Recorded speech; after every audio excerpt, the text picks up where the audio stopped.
అర్ధకటి Chakrasan. Inhale చేస్తూ స్లోగా right hand race చేయాలి. సెంటర్లోకి వచ్చాక స్ట్రెచ్ చేసి ఎక్సేల్ చేస్తూ మెల్లిగా లెఫ్ట్ సైడ్ బెండ్ చేయాలి. Complete side bending. Left hand రిలాక్స్డ్గా ఉంచాలి. నార్మల్ బ్రీతింగ్లో హోల్డ్ చేయాలి. మీరు ఎంతవరకు కంఫర్టబుల్గా హోల్డ్ చేయగలిగితే అంతవరకు హోల్డ్ చేయాలి. బ్రీతింగ్ చేస్తూ మళ్ళీ స్లోగా సెంటర్లోకి రావాలి. బ్రీత్ అవుట్ చేస్తూ హ్యాండ్ రిలీజ్ చేయాలి.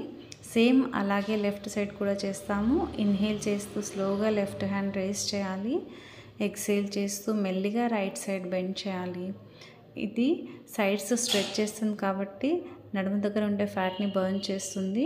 తర్వాత చెస్ట్ ఓపెన్ అవుతుంది కాబట్టి లంగ్స్లో ఉండే బ్లాకేజెస్ క్లియర్ అయ్యి లంగ్స్ కెపాసిటీ ఇంక్రీజ్ అవుతుంది. స్పైన్ స్ట్రెచ్ అవుతుంది, స్ట్రెంథెన్ అవుతుంది, కోర్ స్ట్రాంగ్ అవుతుంది.